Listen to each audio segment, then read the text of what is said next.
বঙ্গোপসাগরের বুকে যেন বিস্ফোরণের গর্জন। আকাশ কাঁপিয়ে ছুটে গেল মিসাইল, আর মুহূর্তেই বিশাল বিস্ফোরণে কেঁপে উঠল চারদিক।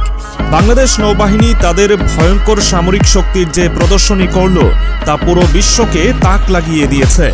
ভারত তো যেন হতভম্ব। একের পর এক সংবাদ মাধ্যমে ব্রেকিং নিউজ। ভারতের প্রতিরক্ষা বিশেষজ্ঞদের কপালে চিন্তার ভাঁজ। বাংলাদেশ কি নতুন এক সামরিক শক্তি হিসেবে আবির্ভূত হচ্ছে?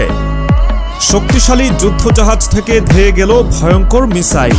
দূর থেকে পর্যবেক্ষণ করা সেনা, নৌ ও বিমান বাহিনীর প্রধানেরা বিস্মিত। এমন নিখুঁত আঘাত হানার মুহূর্তে বিশাল আগুনের গোলায় আকাশ রঙিন হয়ে উঠল। বঙ্গোপসাগরের নীল জলরাশিতে প্রতিফলিত হচ্ছিল সেই আগুনের আলো। এটি ছিল নৌবাহিনীর বার্ষিক সমুদ্র মহড়া এক্সারসাইজ সেফগার্ড 2025। কিন্তু অন্যান্য বছরের মহড়ার চেয়ে এবারেরটি ছিল সম্পূর্ণ আলাদা। কারণ এবার বাংলাদেশ নৌবাহিনী তাদের সবচেয়ে শক্তিশালী অস্ত্রের ব্যবহার দেখিয়েছে। শুধু শক্তি প্রদর্শন নয়, এক নতুন সামরিক শক্তির জন্ম হলো বঙ্গোপসাগরের বুকে। যুদ্ধজাহাজে ডেকে তখন উত্তেজনা চরমে। আধুনিক প্রযুক্তির এই মিসাইল আকাশে ছুটে যাওয়ার সঙ্গে সঙ্গেই বিশাল শব্দে কেঁপে উঠল পুরো সমুদ্র এলাকা।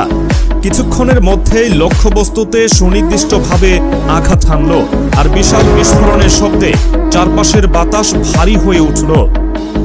বাংলাদেশ নৌবাহিনী এত নিখুঁতভাবে এই অপারেশন সম্পন্ন করল যে সামরিক বিশ্লেষকদের মতে এটি আন্তর্জাতিক মানের সামরিক শক্তির পরিচয়।